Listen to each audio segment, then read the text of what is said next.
أعوذ بالله من الشيطان الرجيم بسم الله الرحمن الرحيم وصلى الله على محمد وعلى آله الطيبين الطاهرين الذين أذهب الله عنهم الرجس وطهرهم تطهيرا اللهم صل على محمد وآل محمد ولعنة الدائمة الباقية على أعدائهم ومنكر فضائلهم وغاصب حقوقهم أجمعين من يوم عداوتهم إلى قيام يوم الدين أما بعد عباد الله أوصيكم ونفسي بتقوى الله فإن التقوى خير الزاد وبها المعاد وتنفع يوم لا ينفع فيه مال ولا بنون إلا من أتى الله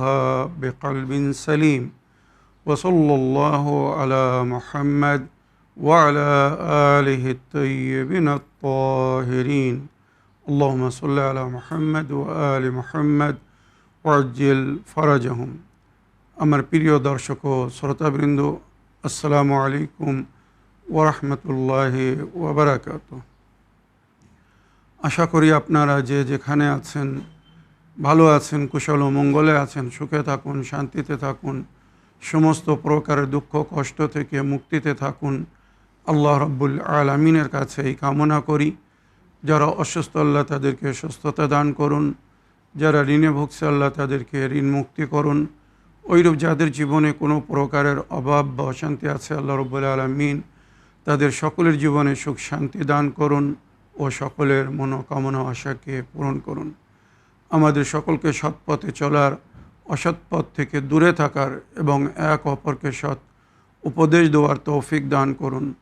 আমরা যেন সত্য বা হক জিনিসকে জেনে শুনে মেনে তার উপরে আমল করে সেটা অন্যদের সামনে তুলে ধরতে পারি বা সকলের কাছে পৌঁছে দিতে পারি। আল্লাহ রাব্বুল আলামিন আমাদেরকে সেই মনোবল ও নেক তৌফিক দান করুন। আমিন ইয়া রাব্বাল আলামিন। এই দোয়ার সঙ্গে আজকের পর্ব শুরু করতে চলেছি। বিনা কোনো ভূমিকায় সরাসরি আপনাদের পাঠানো প্রশ্নের উত্তর দিতে চাই। তাই আসুন দেখি কোথা থেকে কে কী প্রশ্ন করছেন বা কে কী জানতে চাচ্ছেন। আসসালামু আলাইকুম মাওলানা সাহেব, আপনি কেমন আছেন? আশা করি আল্লাহর রহমতে ভালো আছেন। সূরা শুরা আয়াত নম্বর 1 থেকে 10 পর্যন্ত ব্যাখ্যা করবেন। আমি মর্জিনা বলছি মুর্শিদাবাদ রেজিনগর থেকে। আল্লাহুম্মা সাল্লি আলা মুহাম্মদ ওয়া আলি মুহাম্মদ। ওয়ালাইকুম আসসালাম ওয়া রাহমাতুল্লাহি ওয়া বারাকাতুহু। আমার প্রিয় বোন, আপনার চিঠি লেখার জন্যে আপনাকে ধন্যবাদ জানাই। আমাদেরকে দোয়ায় স্মরণে রাখার জন্যে কৃতজ্ঞ জ্ঞাপন করি। আলহামদুলিল্লাহ, শুকরুলিল্লাহ। আমার প্রিয় বোন, আপনি সূরা শুরা আয়াত নম্বর 1 থেকে 10-এর ব্যাখ্যা জানতে চেয়েছেন। এই সূরায় আল্লাহ রাব্বুল আলামিন নিজের নবীকে বলছেন হামিম আইন সিন কাফ। এটা রুমুজে কোরআন, কোরআনের রাজ, কোটওয়ার্ড, এই সমস্ত হরুফে মুকাত্তাআতের ব্যাখ্যা শুধু আল্লাহ এবং আল্লাহর সেই সমস্ত ওলিরা জানেন যাদেরকে আল্লাহ এই কিতাব দান করেছিলেন। সুতরাং প্রিয় নবীকে সম্বোধন করে আল্লাহ রাব্বুল আলামিন এইভাবে বলছেন, এ আমার নবী, কাযালিকা ইউহা ইলাইকা ওয়া ইলা আল্লাযীনা মিন ক্বাবলিকা আল্লাহু আজিজুল হাকিম। আপনার উপরে ওইভাবে আল্লাহ রাব্বুল আলামিন ওয়াহি অবতীর্ণ করছে, ওয়াহি নাজিল করছে বা ওয়াহি নাজিল করবে, যেমন আপনার পূর্বের নবীদের উপরে আল্লাহ ওয়াহি নাজিল করেছিলেন। আল্লাহ নিজের ওলি আউলিয়া বা আম্বিয়াগণদেরকে ওয়াহি ও ইলহামের মাধ্যমে সমস্ত বিষয় থেকে অবগত করান। তো আল্লাহ নিজের নবীকে বলছেন, আমি ওইভাবে আপনার উপরে ওয়াহি অবতীর্ণ করব যেমন আপনার পূর্বের আম্বিয়া কেরামদের উপরে ওয়াহি অবতীর্ণ করেছিলাম। আল্লাহুল আদিদুল হাকিম, আল্লাহ বড় জনপ্রিয় এবং সমস্ত হিকমতের মালিক, বা আল্লাহ নিজের ওলি আউলিয়াদেরকে, নিজের নেক সালে বান্দাদেরকে পছন্দ করেন আর তাদেরকে হিকমত দান করেন। বিভিন্নভাবে ব্যাখ্যা করা হয়েছে। লাহু মাহফিস সামাওয়াতি ওয়া মাহফিল আরদে ওয়া হুয়াল আলিউল আযীম, যা কিছু জমিন ও আসমানে আছে বা জমিন ও আসমানের মাঝখানে সবই তারই জন্যে, সবই তার, মানে আল্লাহ রাব্বুল আলামিনের। ওয়া হুয়াল আজিজ আলিউল আযীম, আল্লাহ সর্বোচ্চ এবং সর্বশ্রেষ্ঠ। তাকাদুস সামাওয়াতু ইয়াতাফাত্তারনা মিন ফাওকিহিন্না ওয়াল মালাইকাতু ইউসাব্বিহুনা বিহামদি রাব্বিহিম ওয়া ইস্তাগফিরুনা লিমান ফিল আরদি আলা ইন্নাল্লাহা হুয়াল গফুরুর রহিম। এখানে আয়াতে বলা হচ্ছে এই আসমান তাদের উপরে ফেটে পড়তো, ভেঙে পড়তো, যারা এই জমিনে থেকে আল্লাহর সৃষ্টি বা তৈরি উৎপাদন থেকে লাভবান হয়ে, বা আল্লাহর সমস্ত নেয়ামত থেকে লাভবান হওয়ার পরেও তারা আল্লাহর হুকুম মেনে চলছে না, আল্লাহর হুকুমের বিরুদ্ধে যাচ্ছে, আল্লাহর উপাসনা বা ইবাদত করছে না, গুনাহ করছে, পাপ করছে, যেগুলো নিষেধ সেগুলো করছে। তো এদের উপরে আসমান ভেঙে পড়তো বা আল্লাহর আযাব ও গজব হতো যদি আল্লাহর ফেরেশতারা, যারা আল্লাহর নিকটে বসে আছেন, আল্লাহর নিকটে আল্লাহর উপাসনা করছেন, ওয়াল মালাইকাতু ইউসাব্বিহুনা বিহামদি রাব্বিহিম ওয়া ইস্তাগফিরুনা লিমান ফিল আরদ, মালাইকা আল্লাহর হামদ ও সানা করছে আর তারা জমিনবাসীদের জন্য আল্লাহর কাছে ক্ষমা চাচ্ছে। আল্লাহ, এরা আপনার অধম বান্দা, এদের মধ্যে জ্ঞান নেই, এদের মধ্যে মারিফাত নেই, এদের মধ্যে সেই শিক্ষা নেই যেগুলো হয়তো আমরা রাখি। যদি আমাদের মতো এদের কাছে শিক্ষা থাকতো, তোরা পাপ করতো না, অন্যায় করতো না, আল্লাহর হুকুমের বিরুদ্ধে যেত না। সুতরাং এদেরকে ক্ষমা করে দেওয়া হোক, এদের ওপর যেন আযাব অবতীর্ণ না করা হয়। এইভাবে আল্লাহর ফেরেশতারা আমাদের জন্য, জমিনবাসীদের জন্য আল্লাহর কাছে ক্ষমা প্রার্থী হচ্ছে। তারা আল্লাহর হামদ সানা করছে, সবসময় আল্লাহর উপাসনা বা ইবাদত করছে, এবং বান্দাদের জন্যে, জমিনবাসীদের জন্য আল্লাহর কাছে তারা ক্ষমা চাচ্ছে। তাই আল্লাহর আযাব ও গজব রুকে আছে বা বন্ধ হয়ে আছে। নইলে জমিনবাসীরা যে পাপ করছে, আর যেগুলো আমরা শুনছি, দেখছি, আমাদের চোখের সামনে যে সমস্ত অন্যায় অবিচার হচ্ছে, জুলুম ও অত্যাচার হচ্ছে, আমার মনে হয় আল্লাহর আযাব থেকে এদের বাঁচানোর কোনো উপায় ছিল না, বা এরা আল্লাহর আযাব ও গজব থেকে বাঁচতে পারতো না যদি আল্লাহর এই ফেরেশতারা এদের জন্য আল্লাহর কাছে ক্ষমা প্রার্থী না হতো। আর প্রিয় নবী যদি আল্লাহ থেকে অঙ্গীকার না নিয়ে থাকতেন যে আল্লাহ আমাকে যখন রাহমাতান লিল আলামিন করে পাঠাচ্ছেন, তো আমার উম্মতের উপরে যেন প্রকাশ্য আযাব ও গজব নাজিল করবেন না, যেটি এর আগের উম্মতের উপরে নাজিল হয়েছিল বা নাজিল করেছিলেন। মনে রাখবেন, ওয়া ইস্তাগফিরুনা লিমান ফিল আরদে, তারা ইস্তেগফার করছে তাদের জন্য যারা জমিনের উপরে বসবাস করছে। আলা ইন্নাল্লাহা হুয়াল গফুরুর রহিম, মনে রাখো আল্লাহ রাব্বুল আলামিন ক্ষমাশীল এবং দয়াময়, বখশনেওয়ালা এবং মেহেরবান। আল্লাহ যদি আমাদেরকে ক্ষমা না করতেন আর মেহেরবান না হতেন, তো আল্লাহর আযাব থেকে আমরা হয়তো রক্ষা পেতাম না, জমিনবাসীরা রক্ষা পেত না। ওয়াল্লাযীনা ইত্তাখাযু মিন দুনিহি আউলিয়া, যারা আল্লাহ ছাড়া অন্যকে নিজের অভিভাবক বানিয়েছে, আল্লাহ ছাড়া অন্যকে মেনেছে, আল্লাহু হাফিজুন আলাইহিম, আল্লাহ এদের উপরে নজর রেখে আছে, এদের সব কিছু কিন্তু আল্লাহ দেখছেন, শুনছেন। ওয়ামা আনতা আলাইহিম বিওয়াকিল, আল্লাহ নিজের নবীকে বলছেন আপনি এদের জন্য দায়ী হবেন না।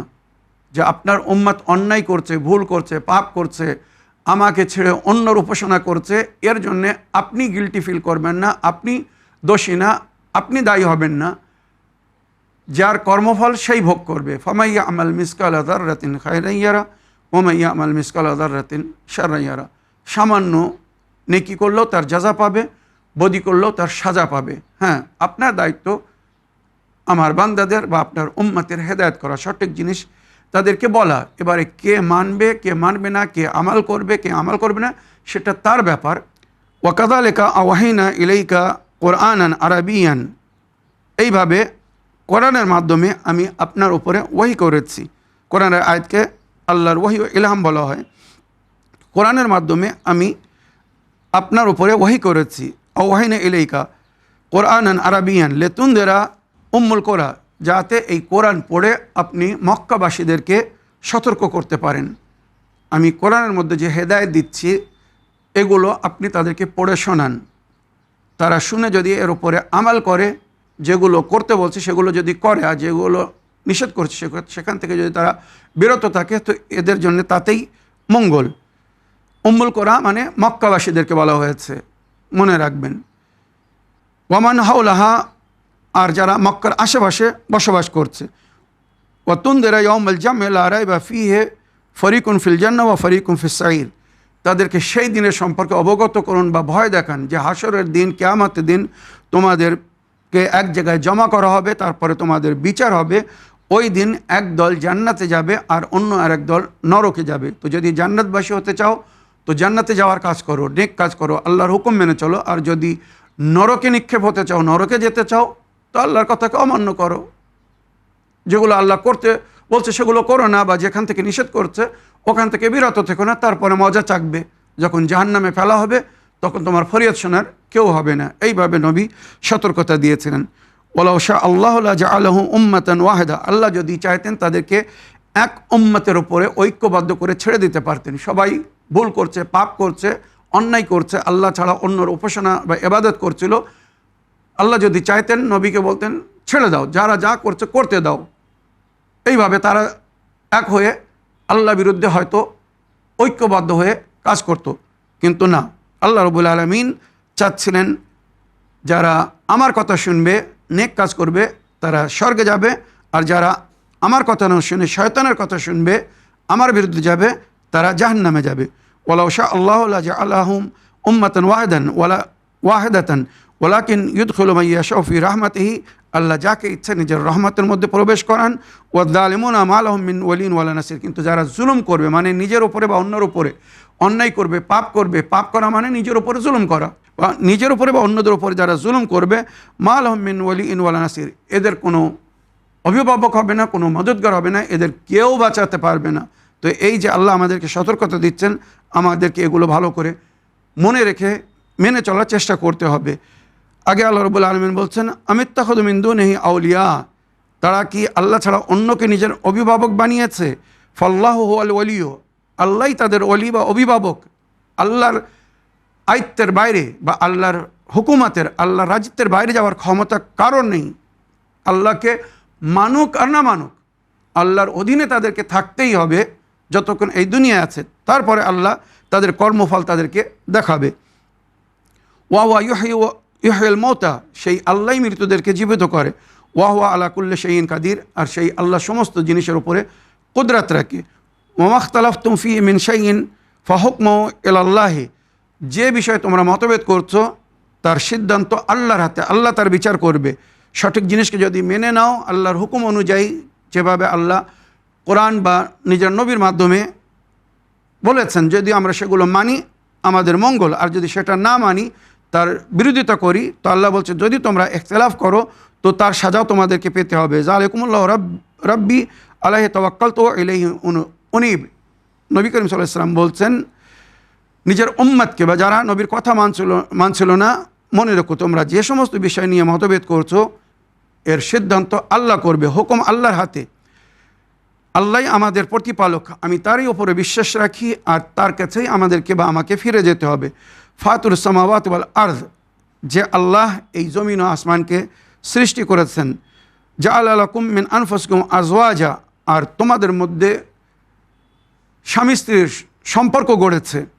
ওয়া মিন আনআমে আজওয়াজান ইয়াযরাউকুম, ওইরূপ পশু পাখির মধ্যেও আল্লাহ জোড়া তৈরি করেছে, যার মাধ্যমে এই দুনিয়ায় সৃষ্টি বৃদ্ধি পাচ্ছে। মানে নারী পুরুষ বা মাতা পিতার সম্পর্কের মাধ্যমে দুনিয়ায় সন্তানদের বৃদ্ধি হচ্ছে।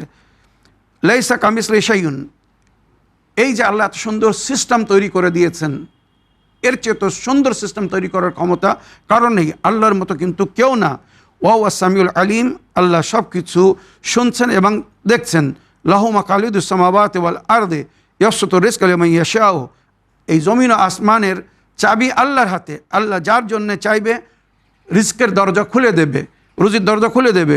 ওয়া ইয়াকদিরু ইন্নাহু বিকুল্লি শাইইন আলিম, আর আল্লাহ সমস্ত জিনিসের উপরে কুদরত রাখেন, আর সমস্ত বিষয় আল্লাহ অবগত। আমার প্রিয় বোন, এই যে 12টি আয়াতের ব্যাখ্যা করলাম, 2টো আয়াত এক্সট্রা ব্যাখ্যা করলাম, যাতে এর একটা রেজাল্ট বা নাতিজা আপনাদেরকে দিতে পারি। আশা করি আপনার প্রশ্নে আপনি উত্তর পেয়েছেন। আসুন এবারে একটি অডিও প্লে করি, দেখি কোথা থেকে কে কি বলতে চাচ্ছেন বা কে কি জানতে চাচ্ছেন। আসসালামু আলাইকুম, আমি নদিয়া জেলা থেকে রিজিয়া বিবি বলছি। হুজুর, আমার একটা আবেদন ছিল। আবেদনটা হলো হযরত ইমাম আলী আলাইহিস সালামের জীবনী থেকে একটা মুজিজা শোনাবেন। আপনি ভালো থাকবেন, সুস্থ থাকবেন। খুদা হাফেজ। ওয়ালাইকুম আসসালাম ওয়া রাহমাতুল্লাহি ওয়া বারাকাতুহু। আমার প্রিয় বোন, আপনি মাওলা আলী আলাইহিস সালামের মুজিজা শুনতে চেয়েছেন। হযরত আলী আলাইহিস সালামের অসংখ্য মুজিজা, উনি নিজের জীবনে বহু চমৎকার বহু মুজিজা দেখিয়েছিলেন। তার মধ্যে একটি বিশেষ বা অতি উজ্জ্বল মুজিজা ছিল সূর্যকে পুনরায় পাল্টে দেওয়া। সূর্য অস্তে যাওয়ার পরে তাকে ফিরিয়ে নিয়ে আসা। আর এটি কিন্তু মাওলা আলী আলাইহিস সালামের জীবনে দুবার ঘটেছিল, একবার নবীর জীবনে আর একবার নবী করিম সাল্লাল্লাহু আলাইহি সাল্লামের পরে। নবীর জীবনে এক সময় মদিনায় এক জায়গায় নবী করিম সাল্লাল্লাহু আলাইহি সাল্লাম কোনো একটি বিশেষ উদ্দেশ্যে গিয়েছিলেন।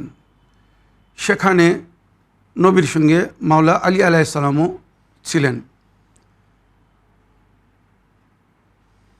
দুপুরের সময় জোহরের নামাজের পরে নবী করিম সাল্লাল্লাহু আলাইহি সাল্লাম একটি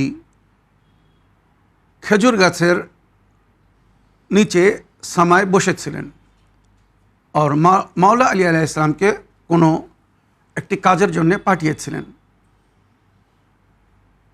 মাওলা আলী আলাইহিস সালাম যখন ওখানে ফিরে আসলেন,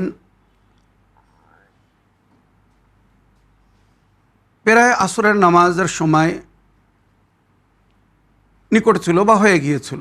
তো নবী করিম সাল্লাল্লাহু আলাইহি সাল্লাম উনি সঙ্গে সঙ্গে আসরের নামাজ পড়লেন। নামাজ পড়ার পরে মাওলা আলী আলাইহিস সালামকে বললেন, আলী আমার নিকটে এসো। নবী করিম সাল্লাল্লাহু আলাইহি সাল্লামের উপরে যখন ওহী নাজিল হতো, তো নবী করিম সাল্লাল্লাহু আলাইহি সাল্লাম শারীরিক হিসেবে একটু দুর্বলতার অনুভব করতেন। একটা শরীরে ভিন্ন রূপ সৃষ্টি হতো যখন আল্লাহর তরফ থেকে ওহী নাজিল হতো। অনেক অনেক সময় উনি কাঁপতেন। তো মাওলা আলী আলাইহিস সালাম নবী করিম সাল্লাল্লাহু আলাইহি সাল্লামকে নিজের রানের উপরে মাথা রেখে আরাম করার জন্য বললেন, আয় আল্লাহ নবী, আপনি আরাম করুন, পরে উঠে যা করবেন বা যা বলবেন সেটা আমি করব। নবী করিম সাল্লাল্লাহু আলাইহি সাল্লাম মাওলা আলী আলাইহিস সালামের কোলের উপরে মাথা রেখে ঘুমিয়ে পড়েছেন। আর ওই অবস্থায় ওনার উপরে কিছু ওহী অবতীর্ণ হচ্ছিল। মনে রাখবেন, নবীদের উপরে জাগ্রত অবস্থায় বা ঘুমানো উভয় অবস্থায় আল্লাহর ওহীও ইলাম হতো। যেমন ইব্রাহিম নবী স্বপ্নের মাধ্যমে দেখেছিলেন যে আমি আমার ছেলেকে জবাই করছি, কুরবানি দিচ্ছি। এটা কিন্তু কোনো সাধারণ স্বপ্ন ছিল না, আল্লাহর আদেশ ছিল, হুকুম ছিল, যার উপরে পরেন ইব্রাহিম নবী আমাল করেছিলেন। তো পীর নবী ওইভাবে মাওলা আলী আলাইহিস সালামের কোলের উপরে মাথা রেখে ঘুমিয়েছিলেন। সময়টা একটু বেশি হয়ে গিয়েছিল আর সূর্য অস্তে চলে গিয়েছিল। মাওলা আলী জোহরের নামাজ তো পড়েছিলেন, কিন্তু আসরের নামাজ পড়ার সুযোগ পাননি। সূর্য অস্ত চলে গিয়েছে। এবারে নবী করিম সাল্লাল্লাহু আলাইহি সাল্লাম উঠলেন। উঠেই আগে মাওলা আলীকে জিজ্ঞাসা করলেন, আয় আলী, আসরের নামাজ পড়েছ? তখন মাওলা আলী বললেন, আয় আল্লাহ নবী, আপনি আমার কোলের উপরে মাথা রেখে ঘুমিয়েছিলেন। আমি যদি আপনার মাথাকে নিচে নামিয়ে দিতাম, আপনার ঘুম ভেঙে যেত, আপনি কষ্ট পেতেন। তাই আমি এটা চাইনি, পছন্দ করিনি। আপনার খেদমত করতে গিয়ে আমার আজকের নামাজ মনে হয় কাজা হয়ে গেছে। সঙ্গে সঙ্গে নবী করিম সাল্লাল্লাহু আলাইহি সাল্লাম আল্লাহর কাছে দোয়া করলেন, হে আমার প্রতিপালক, তোমার এই বান্দা, আমার এই ভাই আমার ইতাআতের মধ্যে ছিল, আল্লাহর খুশির জন্যে, আল্লাহর মর্জির জন্যে সে চুপচাপ বসেছিল, নড়ি চড়েনি, আমাকে কোনো প্রকারের কষ্ট হবে বলে। আল্লাহ, তার নামাজ বাকি আছে, আর আলী নিজের জীবনে কখনো এক ওয়াক্তের নামাজ কাজা করেনি। সূর্যকে কিছুক্ষণের জন্যে আল্লাহ পাল্টে দিন। যেই নবী দোয়া করেছেন, ইতিহাস সাক্ষী, আমার সমস্ত মুসলমান ভাইদের ইতিহাসের মধ্যে লেখা হয়েছে। মসজিদে রাদ্দুশ-শামস, মদিনায় এই মসজিদ কিন্তু বিখ্যাত। যারা মদিনায় গিয়েছে জিয়ারত করতে তারা জানে যে মসজিদে ফদিহ, ফে দোয়াদ ইয়ে হে বা ফে দোয়াদ ইয়ে খা, ফদিহ বা মসজিদে ফদিহ বলা হয়, যার পরে নাম দেওয়া হয়েছিল রাদ্দুশ-শামস, মসজিদে রাদ্দুশ-শামস, যেখানে সূর্যকে পাল্টানো হয়েছিল। তো এটা ছিল প্রথম মোজেজা। আর দ্বিতীয়, নাহরওয়ানের যুদ্ধ থেকে যখন মাওলা আলী আলাইহিস সালাম ফিরে যাচ্ছিলেন, তো বাবুল শহর, ইরাকের বাবুল শহর বিখ্যাত, ওখানে আল্লাহ বিরোধীরা আগে বসবাস করত, আল্লাহ ছাড়া অন্যের উপাসনা বা ইবাদত করত, বিভিন্ন প্রকারের পাপে তারা লিপ্ত ছিল। কমে আদ ও সামুদ বা জানাবে ইব্রাহিম নবীরও কম ওখানে কিছু জীবনযাপন করত। তো তাদের উপরে দুবার আযাব এসেছিল, ভয়ঙ্কর আযাব। তো যখন মাওলা আলী আলাইহিস সালাম যুদ্ধ থেকে ফেরার পথে ওখানে পৌঁছেছিলেন বাবুল, তো আসরের নামাজের সময় হয়ে গিয়েছিল, জোহর আসরের সময় হচ্ছিল। ওই যে রাস্তাটা ছিল বাবুলের উপর দিয়ে, তারিখে লেখা হয়েছে, মাওলা আলী আলাইহিস সালামের সাহাবারা বললেন, মাওলা, নামাজের সময় হয়ে গেছে, আমরা অনেকক্ষণ ধরে ভ্রমণ করছি, এখানে আমরা নামাজ পড়ে পানাহার করে তারপরে আবার আগে সফরকে জারি রাখবো। মাওলা বললেন, ঠিক আছে, তোমরা এখানে বিশ্রাম করো, এখানে পড়াও ডালো, আর এখানে তোমরা নামাজ পড়ে পানাহার করে তারপরে আগে এসো, আমি তোমাদের সঙ্গে আগে সাক্ষাৎ করব। আমি এই ওয়াদির বাইরে চলে যাচ্ছি, কেননা আল্লাহর ওলি আউলিয়া নবী বা ইমামদেরকে অনুমতি নেই সেই জমিনের উপরে আল্লাহর উপাসনা বা ইবাদত করার, যেখানে কখনো আল্লাহর আযাব অবতীর্ণ হয়েছিল। কেননা আমাদের সেজদা শান্তির কারণ, আমাদের সেজদা আল্লাহর রহমতের বর্ষণের কারণ। তো যে জমিনের উপরে আল্লাহর আযাব হয়েছে সেখানে আমরা সেজদা করতে পারি না, মনে রাখবেন।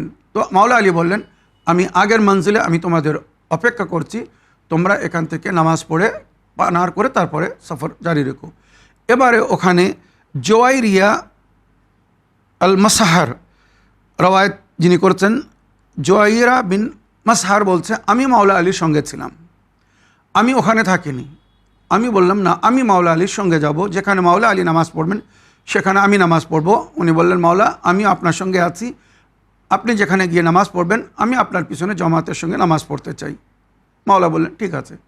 সফর জারি আছে, কিন্তু ওই ওয়াদির, ওই বাবুল একটা বড় এলাকা, কিন্তু মানে যে গিয়েছে সে জানে আমি ওখানে গিয়েছি। বাবুল একটা ডিস্ট্রিক্ট, জেলা, তো একটা জেলা পার করতে কত সময় লাগতে পারে এবারে ভেবে দেখুন। তো মাওলা আলী আলাইহিস সালাম নিজের সাথীকে নিয়ে সফর জারি করে আছেন। বাবুল পার হওয়ার আগে সূর্য অস্ত চলে গেছে। এবারে ওই সাহাবী বলছে, মাওলা, সূর্য তো অস্ত চলে গেছে, আমাদের নামাজ কাজা হয়ে গেছে, এবারে কি করব? তখন সামান্য কিছু আগে বাবুলের বর্ডার ছিল, সীমান্ত, ওটা পার করার পরে মাওলা আলী বললেন, চিন্তা করো না, যে আল্লাহ আমাকে দায়িত্ব দিয়ে পাঠিয়েছেন, আমি যার হুকুমের কখনো অমান্য করিনি, বিরোধিতা করিনি, সেই আল্লাহ আমার উপাসনা বা ইবাদতের সময়ের রক্ষা করবে। আমি আজ পর্যন্ত যখন কোনো নামাজ কাজা করিনি, তো আল্লাহ আমার এই নামাজও কাজা হতে দিবে না। সুতরাং সীমান্ত পার করার পরে মাওলা আলী আলাইহিসসালাম সূর্য তখন পাহাড়ের পিছনে অস্তে যাচ্ছিল। মাওলা আঙুলের ইশারা করলেন, আর এই অস্ত যেতে যেতে সেই সূর্য ওপরের দিকে চলে আসলো। মানে আর 5 মিনিট পরে সূর্য ডুবে যেত, অস্তে চলে যেত, পাহাড়ের পুরো পেছনেই চলে গিয়েছিল, আস্তে আস্তে অন্ধকার হয়ে আসছিল। মাওলা আলী ইশারা করে আবার সূর্যকে উপরে নিয়ে আসলেন, সাহাবীর সঙ্গে জোহর আসরের নামাজ আদায় করলেন। তারপরে সঙ্গে সঙ্গে যেই মাওলা আলী আলাইহিস সালামের নামাজ শেষ হয়ে গেল, মাওলা তাসবিহ তাহলিল করছিলেন, সূর্য অস্তে চলে গেল। মানে নামাজ শেষ হয়ে গিয়েছিল, সূর্য অস্তে চলে গেল, আর ইতিহাসে লেখা হয়েছে মানে মাগরিবের সময় হয়ে গিয়েছিল। চিন্তা করুন, মানে এতক্ষণ আসরের নামাজ কাজা হওয়ার শেষ যে টাইম, মানে সূর্য অস্তে যাওয়া থেকে আর মাগরিবের আজানের মাঝখানে মনে রাখবেন 10 থেকে 12 মিনিটের একটা গ্যাপ থাকে। এই 10 থেকে 12 মিনিটের জন্যে সূর্য পুনরায় ফিরে এসেছিল, আর মাওলা নামাজ পড়ে নিয়েছেন। সঙ্গে সঙ্গে সূর্য অস্তে চলে গেল আর অন্ধকার হয়ে আসলো, মাগরিবের নামাজ হয়ে গিয়েছিল, আজানের সময় হয়ে গিয়েছিল। মাওলা আলী আলাইহিস সালাম পুনরায় ওখানে মাগরিব নামাজ পড়লেন। ওদিকে যারা পেছনে আসছিল সাহাবারা, ওরাও মাওলা আলী আলাইহিস সালামকে ওখানে জয়েন করেছিল। তো মাওলা আলীর জীবনে এই একটি বড় কেরামত ছিল। এই মুজিজার বিরুদ্ধে আফসোস, সদ আফসোস, মানে মাওলা আলী আলাইহিস সালামের যত কেরামতি মুজিজা বা সুসম্মানের কারণ ছিল সেগুলো অন্যদিকে ঘুরিয়ে দেওয়া হয়েছে। অনেক মাওলা আলাইহিস সালামের সম্মানিত মুজিজা বা কেরামত অন্যদের দিকে ঘুরিয়ে দেওয়া হয়েছে, যারা জীবনে এগুলো করেনি বা করতে পারেনি, বা যাদের ক্ষমতাও ছিল না। তো মাওলা আলী আলাইহিস সালামের এই রাদ্দুশ শামস মুজিজা অনেক বিখ্যাত। তাই আমি মহরমে এক মোল্লাকে, কোন মোল্লা আশা করি ব্যাখ্যা করার দরকার নেই, বুঝতে পেরেছেন বা বুঝতে পারবেন, দ্বিতীয় ব্যক্তির ফজিলত বয়ান করছে। এখানে দ্বিতীয় ব্যক্তিকে এও বলার দরকার নেই, আপনারা বুঝতে পেরেছেন, প্রথম ব্যক্তি, দ্বিতীয় ব্যক্তি, তৃতীয় ব্যক্তি। তো দ্বিতীয় ব্যক্তির ফজিলত বয়ান করছে যে মদিনায় উনি নিজের খেতে জমিতে কাজ করছিলেন, সূর্যের তাপ খুব গরম ছিল বলে উনি একটি গাছের নিচে এসে বিশ্রাম করছিলেন, ঘুম এসে গেল। পরে যখন সূর্য একদম মাথার উপরে চলে আসলো, আপনারা জানেন গাছের ডালের ফাঁক দিয়েও সূর্যের আলো নিচের দিকে পড়ে, তো ওনার শরীরের উপরে পড়ছিল, আর ওনার শরীর গরমে ঘেমে শুটকে যাচ্ছিল। যখন উনি গরম লাগলো, ঘুম ভেঙে দেখলেন যে সূর্যের আলো তার উপরে পড়ছে বলে সে গরমে ঘেমে তার কাপড় ভিজে গেছে। এত রাগ হয়েছে যে ওই দিনের বেলা 12টার সময় সূর্যকে আঙুল দিয়ে ডুবিয়ে দিয়েছে ইশারা করে। এ কিন্তু দ্বিতীয় ব্যক্তির ফজিলত বয়ান করছে এক হুজুর, মোল্লা মৌলবী। হযরত আলীর চেয়ে তো বেশি ক্ষমতা ছিল তার প্রমাণ করার জন্যে। 12টার সময় সূর্য ডুবিয়ে দিয়েছে, পুরো মদিনায় অন্ধকার হয়ে এসেছে, সবাই ছুটে আসছে নবীর কাছে। এই আল্লাহ নবী গজব হয়ে গেছে, কিয়ামত এসে গেছে নাকি? 12টার সময় পুরো মদিনায় অন্ধকার হয়ে গেছে, আমরা কাজ করছিলাম, কোনো কাজ করতে পারছি না। নবী করিম সাল্লাল্লাহু আলাইহি সাল্লাম বললেন, অমুককে ডাকো, মানে দ্বিতীয় নম্বরের নাম নিলেন, অমুককে ডাকো। উনি তো এখানে নেই, তো কোথায় তাকে খুঁজে নিয়ে আসো। খুঁজতে খুঁজতে পাবলিক সেই বাগানে খেতে গিয়ে দেখে উনি বিশ্রাম করছেন। ওনাকে ডাকা হলো, আল্লাহ নবী আপনাকে ডেকেছেন। উনি আল্লাহ নবীর দরবারে পৌঁছেছেন। আয় অমুক, তুমি এ কী করেছো? দিনের বেলা পুরো দুনিয়াকে অন্ধকার করে দিয়েছো, মদিনাকে অন্ধকার করে দিয়েছো, সবাই কাজ করছিল, কাজের সময় এটা। আল্লাহ নবী, সূর্যের আলো আমার উপরে পড়ছিল, গরম লাগছিল, আমি রাগ করে এটা করে ফেলেছি। না, তুমি সূর্যকে মাফ করে দাও, আর সূর্যকে আবার পুনরায় মাথার উপরে নিয়ে আসো, নইলে মদিনার লোকের কষ্ট হচ্ছে, অসুবিধা হচ্ছে, তাদের ক্ষতি হচ্ছে। দিনের বেলায় অন্ধকার হয়ে গেছে, তো উনি সূর্যকে মাফ করে পুনরায় ফিরিয়ে নিয়ে আসলেন, আবার মদিনায় দিন হয়েছিল। বলুন, এই ঘটনার বাস্তবিকতা ইতিহাসের কোথাও পাবেন না, কোনো অথেন্টিক বইয়ের মধ্যে এই ধরনের জিনিস কখনো পাবেন না। কিন্তু শুধু মাওলা আলীর দুশমানিতে, ওনার বিরোধিতায় এইগুলো করা হয়েছে, এইগুলো গড়া হয়েছে। আর এই ধরনের অনেক মিথ্যা জালি রওয়ায়েত তৈরি করে মাওলা আলীর বিরুদ্ধে যারা ছিল, মাওলা আলীর সঙ্গে যারা অন্যায় বা অবিচার করেছিল, তাদের ফজিলতকে বৃদ্ধি করার জন্যে বা তাদের যোগ্যতাকে প্রমাণ করার জন্যে এই ধরনের মিথ্যা জালি হাদিস অনেক তৈরি করা আছে। আশা করি আপনারা বুঝতে পেরেছেন। আসুন আরেকটা প্রশ্ন পড়ি, দেখি কোথা থেকে কে কি জানতে চাচ্ছেন বা কে কি বলতে চাচ্ছেন। উইন চ্যানেল বাংলা অনুষ্ঠানে শুনতে চাই। আমি আজিজুল ইসলাম, গ্রাম জঙ্গলপুর, জেলা উত্তর 24 পরগনা থেকে বলছি। সালামুন আলাইকুম ওরহমতুল্লাহি বারাকাতুহু। মাওলানা সাবির ভাইজান, আশা করি পরম করুণাময় আল্লাহ পাকের অশেষ রহমতে ভালো আছেন। আমার একটা ছোট প্রশ্ন, কবর প্রত্যেক মানুষকে প্রতিদিন 5 বার করে ডাকে, এই 5 বার ডাকার কারণ কি?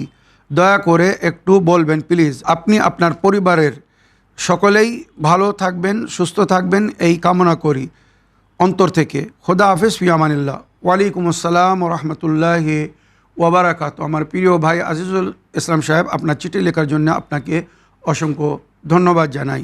আপনি জানতে চাচ্ছেন যে কোরআনের তাফসির সূরায়ে জুমা আয়াত নম্বর 8-এর তাফসিরে নবী করিম সাল্লাল্লাহু আলাইহি সাল্লাম বলেছিলেন যে প্রতিদিন কবর মানুষকে 5 বার ডাকে আর 5টি আওয়াজ দেয়। আওয়াজ হচ্ছে আনা বাইতুল ফকর ফাহমিল এলাই কান্দান, আমি অভাবের ঘর, নিজের সঙ্গে ধনী বা খাজানা নিয়ে আসো। আনা বাইতুল ওয়াহদা ফাহমিল এলাইহে আনিসান, আমি একা ঘর, সাথী নিয়ে আসো। আনা বাইতুল হাইয়াত ফাহমিল এলাইয়া তিরিয়াক, আমি পোকামাকড়, সাপ বিচ্ছুর গড়, এখানে তিরিয়াক নিয়ে আসো, মানে সাপ বিষ কাটানো ওষুধ নিয়ে আসো। আনা বাইতুল দোলাম ফাহমিল এলাইয়া সিরাজান, আমি অন্ধকার ঘর, আলো নিয়ে আসো। আনা বাইতুল তোরাব ফাহমিল এলাইয়া ফিরাশান, আমি মাটির ঘর, বিছানা নিয়ে আসো। তো নবী করিম সাল্লাল্লাহু আলাইহি ওয়াসাল্লামের সাহাবারা বললেন, আয় আল্লাহর নবী, আমরা এই সমস্ত জিনিস কিভাবে নিয়ে যাব? এখান থেকে তো আমাদের সঙ্গে কিছু যাবে না, শুধু আমাদের শরীর আর তার উপরে থাকবে 3টি কাফনের কাপড়, এর বেশি কিছু না। তখন নবী বললেন, লা ইলাহা ইল্লাল্লাহ মুহাম্মাদুর রাসূলুল্লাহ আলিউন ওলিউল্লাহ, এই পুরো কলেমার সঙ্গে নিয়ে যাও, এই ইমানের সঙ্গে যাও, এটাই হবে তোমার কবরের খাজানা। এটা যদি না থাকে তো তুমি কবরের মঞ্জিল পার করতে পারবে না বা জান্নাতে প্রবেশ করতে পারবে না। খালি ঘর, কবর খালি ঘর, সাথী নিয়ে আসো। তো নবী বললেন, তেলাওয়াতুল কোরআন, আল্লাহর কালামের তেলাওয়াত করো, কোরআনের তেলাওয়াত করো। প্রতি সূরা একটা সাথী হয়ে তোমাদের সঙ্গী হবে, সাথী হবে, কবরের একাপান থেকে তোমরা নেজাত পাবে। সাপ পোকামাকড়ের গড়, তো বিষ কাটানো ওষুধ কী করে নিয়ে যাব? তো নবী করিম সাল্লাল্লাহু আলাইহি ওয়াসাল্লাম বললেন, বিসাদাকা ওয়াল খায়রাত, সাদকা দাও, খায়রাত করো। এই সাদকা খায়রাত তোমাদের জন্য আগে থেকে সেখানে ওই পোকামাকড়, সাপ ইত্যাদির জন্যে ওষুধ হয়ে থাকবে। প্রথম তো তারা দংশন করতে পারবে না, আর যদি দংশন করে তো এই ওষুধ তোমাদের কাছে রেডি থাকবে। আনা বাইতুল দোলাম ফাহমিল এলাইহি সিরাজান, অন্ধকার ঘর, আলো নিয়ে আসো। তো ওই অন্ধকারের আলো হবে তাহাজ্জুদ নামাজ, নামাজের সব পড়ো, নামাজের সব কবরের আলো হবে। আর আনা বাইতুত তোরাব ফাহমিল এলাইহি ফিরাশান, আমি মাটির ঘর, এখানে বিছানা নিয়ে আসো। তো নবী করিম সাল্লাল্লাহু আলাইহি ওয়াসাল্লাম বলছেন, বিল আমালে সালেহ, নেক আমালের মাধ্যমে তোমরা অমলা নিয়ে যাও, পরকালে তোমরা যা চাবে তাই পাবে। খাট পালঙ্গ, তোষক, গদ্দা, রাজাই, ল্যাব, কাঁথা, যা চাবে তাই পাবে, চাদর, যা চাবে তাই পাবে। তবে তার জন্য অমলা দিতে হবে, আমাল দিয়ে অমলা তৈরি করো। পরকালের কারেন্সি বা পয়সাকে অমলা বলা হয় বা অমলা বলা হয়েছে। ওই যে যেমন অমলা দিবে, নেকি দিবে, সেই হিসাবে তাকে বিছানা দেওয়া হবে, খাট পালঙ্গ, তোষক বা সমস্ত আরাম প্রোভাইড করা হবে। তো এইভাবে কবর আমাদেরকে আওয়াজ দিচ্ছে 5 বার। কেন? এটা হচ্ছে আপনার প্রশ্ন। তো কেন আওয়াজ দিচ্ছে, তার উত্তর হচ্ছে যাতে আমরা পরকালকে না ভুলে যাই বা পরকালের জন্য যেন প্রস্তুত হতে পারি। কেননা এই আয়াত, যে আয়াতের ব্যাখ্যায় নবী এই 5টি কথা বলেছিলেন, আয়াত হচ্ছে কুল ইন্নাল মাউতাল্লাযী তাফিরুনা মিনহু ফাইন্নাহু মুলাকীকুম, আমার নবী বলে দিন যে মৃত্যু থেকে তোমরা পালাচ্ছ, সবাই মৃত্যু থেকে বাঁচার চেষ্টা করছে, পালাচ্ছে। ফাইন্নাহু মুলাকীকুম, মওতের সঙ্গে তোমাদের সাক্ষাৎ অবশ্যই হবে। সুম্মা তুরাদ্দুনা ইলা আলিমিল গায়বি ওয়াশ শাহাদাত, তারপরে সেই আলিমুল গায়বের দিকে তোমাদেরকে ফিরে যেতে হবে, আল্লাহর দরবারে, যে সব কিছু দেখছে, সে নিজেই সাক্ষী। ফায়ুনাব্বিকুম বিমা কুনতুম তা'মালুন, সে তখন তোমাদেরকে বলবে তোমরা কি করছিলে এই দুনিয়ায়। আন্তাফি আইনিল্লাহ ফান্দুর মাদা তারা, তুমি তোমার প্রতিপালকের দৃষ্টিতে আছো, নজরের সামনে আছো, এবারে ভেবে দেখো তোমাকে কি করতে হবে। আন্তাফি আইনিল্লাহ ফান্দুর মাদা তারা ওয়ামা তুকাদ্দিমু লিআনফুসিকুম মিন খাইরিন তাজিদুহু ইনদাল্লাহ। যা আগে থেকে আল্লাহ দরবারে পাঠিয়ে রাখবে সেটাই উপস্থিত পাবে। নেকি পাঠিয়ে রাখলে নেকি উপস্থিত পাবে, বদি পাঠিয়ে রাখলে বদি অপেক্ষা করবে, খারাপ অবস্থা হবে বা পরিস্থিতি হবে। নেকি যদি পাঠিয়ে রাখি তো তার জন্য আল্লাহ আমাদেরকে শান্তি দান করবেন। আশা করি আপনার প্রশ্নে আপনি উত্তর পেয়েছেন। এই বলে আমার আজকের বক্তব্য এখানে শেষ করলাম। ওয়া আখিরু দাওয়ানা আলহামদুলিল্লাহি রাব্বিল আলামিন। ওয়াসসালামু আলাইকুম ওয়া রাহমাতুল্লাহি ওয়া বারাকাতুহু।